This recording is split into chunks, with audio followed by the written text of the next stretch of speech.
Hello, Gene, OK Boomer here. Welcome to this week's vlog.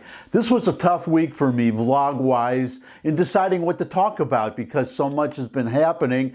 I wanted to talk about, well, I'll give you a short summation. This could be the next vlog, and in fact, it might be better to wait another week and see how things shake out. But I think Putin is losing in Ukraine. I really think he is losing.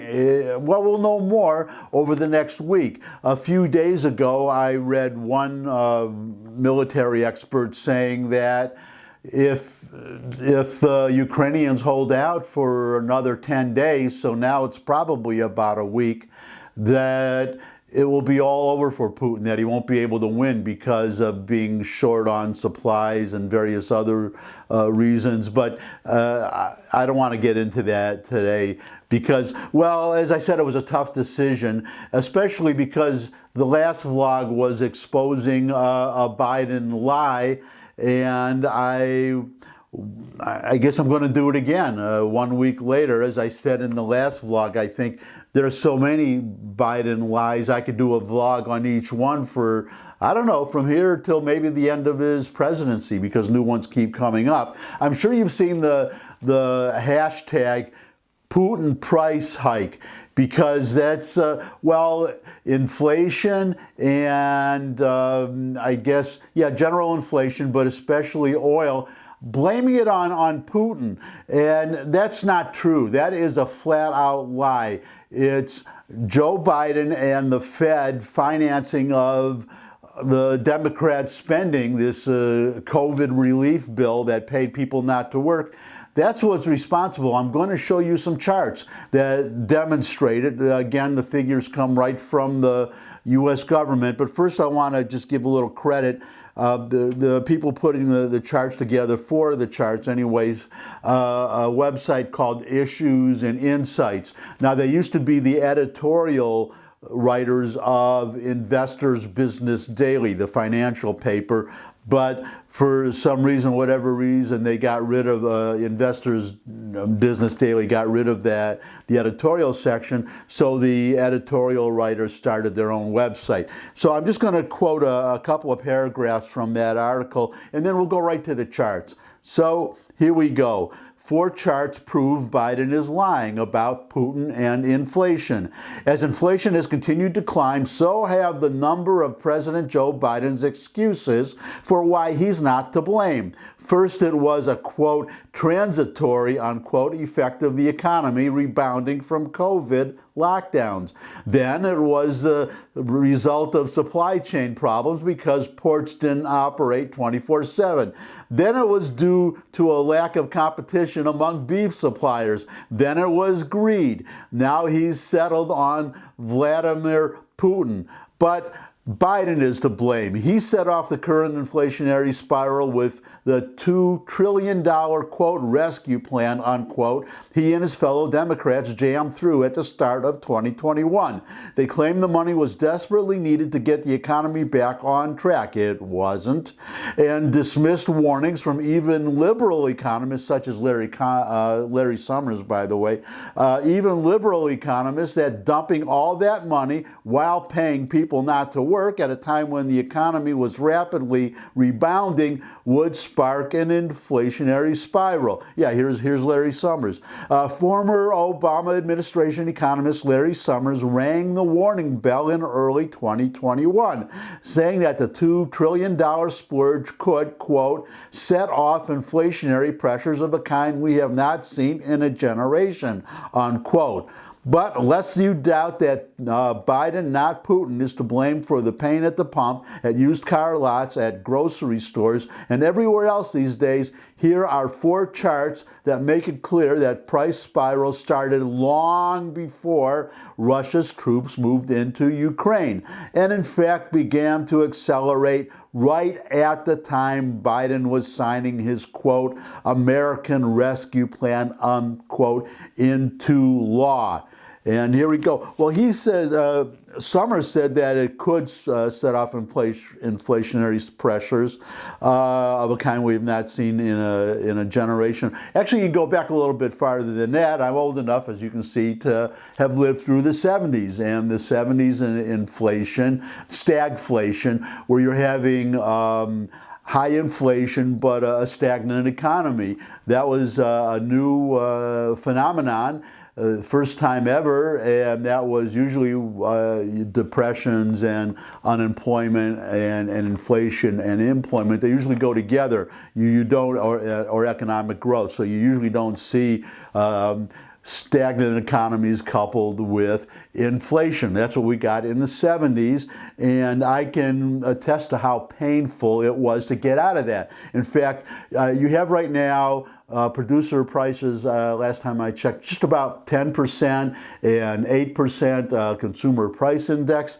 So if you look at that, the way you have to clamp down, stop inflation, you have to increase interest rates above the rate of inflation. Back in the 70s, when Paul Volcker was the chairman of the Fed, he raised rates all the way up to the Fed funds rate, all the way up to, I believe, 20% or close to that. That's how much inflation, how bad inflation was, because that's how high he had to raise it to get above the inflation rate.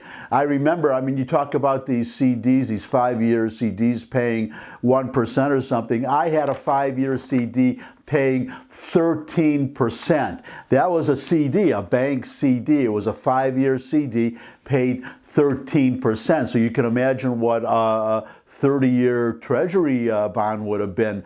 So the point I'm getting at is we're seeing now that the Fed just raised the Fed funds rate by a quarter of a point, and they're talking about some more increases, quarter-point increases, up to 6 or 7 throughout the rest of the year. That ain't going to do it, folks. If this is going to be like the 70s, if you have a Fed funds, inflation, if you have inflation running at, say, we'll round it off to 10%, then you have Art Laffer, economist, author of the famous Laffer curve that I'll explain some other time if you want. It's not relevant now, but he said you have to raise the interest rate, the Fed funds rate, to 15% to stop inflation. And you can imagine what that's going to do to the economy. We would be in a massive recession, and the Fed is not making us take our medicine. They should have been doing this a long time ago when we had a target rate of 2%, so as soon as it went up to 3%, he could have raised the Powell. They could have, I think Powell was chairman by then. Could have raised the rate to 4%.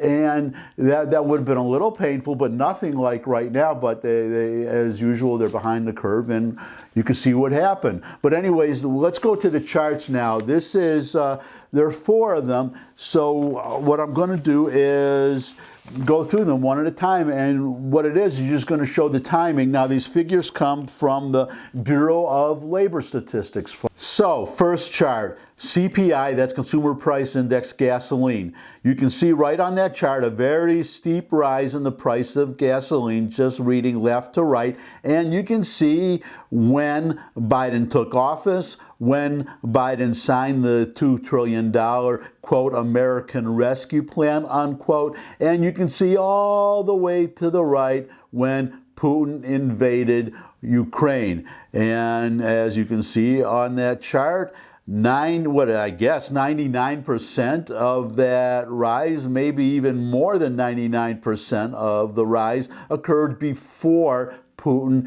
invaded Ukraine. Now let's move on to the next chart. CPI, food and beverages. Same thing. You see when Biden took office, you see when he signed the $2 trillion American Rescue Plan, and you can see when Putin invaded Ukraine.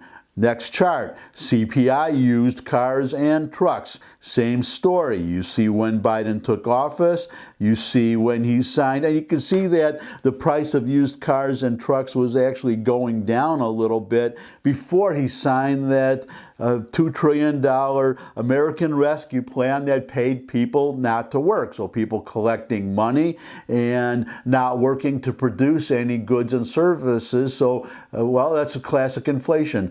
Too much money, too few goods. And again, all the way to the right, that's when Putin invaded Ukraine. And final chart, this is CPI, all items. So this is everything, 12-month percent change in the consumer price index. And you can see again on that chart when Biden took office, you see when he signed the American Rescue Plan, or as I call it, the paying people not to work plan, and all the way to the right when Putin invaded Ukraine. Now, let's go to this last chart. This comes courtesy of Thomas Massey. He's a U.S. Representative, 4th District, Kentucky. Fred is one of the local Federal Reserves. I don't remember which one it is. Anyways, the point is you can see two charts side by side. The first one is M1. That's the money supply. That's how much money basically how much money the Treasury has been printing, the Fed has been printing. And on the right is the Consumer Price Index. This is, again, for everything. And you can see all of the increase. What you see is the increase in printing money to finance this American Rescue Plan and paying people not to work and all the other stuff that we're paying for. And you see the inflation. You see the rises in both. They correspond. They correspond, and that is the whole story. As we've been printing money, the inflation rate has been going up, but the main point is Biden is lying, and it's just, as I said in the previous vlog, I don't understand how they can lie about things that are so easy to look up and verify the facts. And where are the fact checkers, by the way? PolitiFact and the Washington Post and all these people that are supposed to check facts. And in the case of in the case of Politico or PolitiFact, they'll say true, false, mostly false, or completely false, or whatever. This is completely false. And then you have the Pinocchios, up to 4 Pinocchios that the Washington Post awards. This is 4 Pinocchios easily, and someone correct me in the comments if I'm wrong, but I don't think this has been fact checked at all. And again, it's so easy, and that's what's so frustrating. I mean, it's just one of the many frustrations with this administration, and it's just, number one, that they lie, number two, that they lie so blatantly, and number three, that they lie about things that are so easily checked.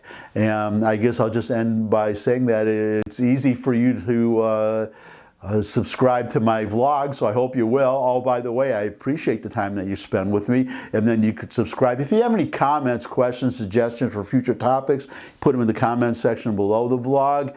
And I guess that's real. I'll share it with anybody you think would like it. And I'm resisting the urge to talk about something else that I want to talk about, but I'll save it for another vlog because I don't want to make it too long. So that's it. Thanks again for stopping by. I hope to see all of you again, maybe with a few more subscribers and a few more visitors. And until I do so, I'll look forward to seeing all of you again. And until I do see all of you again, bye.